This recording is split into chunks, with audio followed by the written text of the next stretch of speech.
ક્ષત્રિય અગ્રણી પીટી જાડેજા ફરી એક વખત ચર્ચામાં આવ્યા છે। આપણે અવારનવાર પીટી જાડેજાને લઈને જેટલા પણ વિવાદો સામે આવતા હોય છે એના વિશે વાતચીત કરતા આવ્યા છે, પરંતુ ક્યાંક પીટી જાડેજા ફરી એક વખત વિવાદમાં આવ્યા છે। તેમના દ્વારા ધમકી આપવામાં આવી છે અને તેમની જ સામે ફરિયાદ પણ થઈ છે। શું છે સમગ્ર વિષય જોઈશું આજના વિડીયોમાં। નમસ્કાર, હું હંસિની અને તમે જોઈ રહ્યા છો નિર્ભય ન્યૂઝ।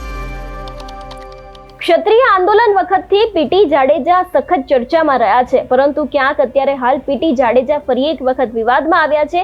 જો વિગતે વાત કરવામાં આવે તો ખાસ કરીને પીટી જાડેજાએ એક ધમકી આપી હતી કે જો મહાઆરતી કરવામાં આવશે તો મંદિરને તાળા લગાવી દઈશ। વિગતે વાત કરીએ કે સમગ્ર વિષય શું છે। ખાસ કરીને ક્ષત્રિય સમાજના આગેવાન પીટી જાડેજા ફરી એક વખત વિવાદમાં આવ્યા છે। 150 ફૂટ રિંગ રોડ પર બીજા બાજાર પાછળ આવેલા અમરનાથ મહાદેવ મંદિર દર સોમવારે યોજાતી મહાઆરતી સામે પીટી જાડેજાએ વિરોધ દર્શાવીને મંદિરના સ્વયંસેવક કારખાનેદારને ફોન કરીને મહાઆરતી કરશો તો હું લોહિયાળ ક્રાંતિ થશે, હું તલવાર લઈને મંદિરમાં બેસી જઈશ તેમ કહીને અપશબ્દો બોલીને ધમકી આપ્યા બાદ તેમના સામે ફરિયાદ નોંધાઈ છે અને અત્યારે હાલ ત્યાંના ભાવિકોમાં પણ ભારે રોષ ફેલાયો છે। ક્ષત્રિય સમાજના આંદોલન પછી વ્યાજખોરીની ફરિયાદ સહિતના મુદ્દે અવારનવાર વિવાદમાં રહેતા અને ઉપરોક્ત મંદિરના પૂર્વ ટ્રસ્ટી રહી ચૂકેલા પીટી જાડેજાએ મહાદેવની મહાઆરતીનો વિરોધ કરતા સનાતનીઓમાં પણ અત્યારે હાલ ખૂબ જ રોષ જોવા મળ્યો છે। તેની સાથે બનાવ અંગે ગિરિરાજ હોસ્પિટલ ખાતે નવજોત પાર્કમાં રહેતા અને મૌડી પ્લોટમાં રહેતા એક જાસ્મીનભાઈ છે, તેમના દ્વારા સમગ્ર વિષયને લઈને પોલીસમાં ફરિયાદ પણ નોંધાવવામાં આવી છે। એટલે કે ખાસ કરીને છેલ્લા ઘણા સમયથી પીટી જાડેજા ખૂબ જ વિવાદમાં રહ્યા છે અને હવે તેમની જ સામે વધુ એક ધમકીને લઈને ફરિયાદ કરવામાં આવી છે। જો ફરિયાદ વિશેની વાત કરવામાં આવે તો બિગ બજાર પાછળ આવેલા અમરનાથ મહાદેવ મંદિરમાં પોતે સ્વયંસેવક છે। મંદિરમાં દર સોમવારે મહાઆરતીનું આયોજન થાય છે, જેમાં 800 થી વધુ શિવ ભક્તો ધાર્મિક લાભ લે છે।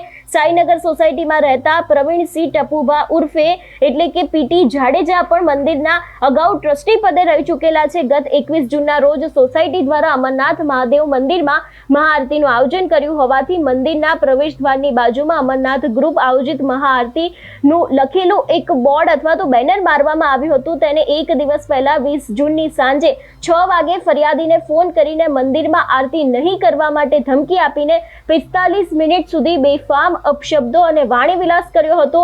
ફરિયાદીએ વધુમાં જણાવ્યું છે કે એ જ દિવસે રાત્રે 10 વાગે પીટી જાડેજાનો ફરી એક વખત ફોન આવ્યો હતો અને આ વખતે પીટી જાડેજાએ કહ્યું હતું કે કાલે મંદિરમાં આરતી કરવા આવતા નહીં, આરતી થશે તો લોહિયાળ ક્રાંતિ થશે, હું મંદિરે તાળું મારી દઈશ અને હવે તું તો ગયો એવી પણ ક્યાંક વાત છે તે પીટી જાડેજા દ્વારા કરવામાં આવી છે।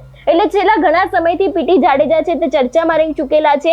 ક્ષત્રિય આંદોલન થયું હતું એ સમયે પણ પીટી જાડેજા ખૂબ જ ચર્ચામાં આવ્યા હતા। એ બાદ તેમની સામે વધુ એક ફરિયાદ થઈ હતી, પરંતુ ક્યાંક હવે ધમકી અને લોકોને બેફામ અપશબ્દો બોલ્યા હતા, વાણી વિલાસ થયો હતો ને ખાસ કરીને તેમના દ્વારા ધમકી પણ આપવામાં આવી હતી।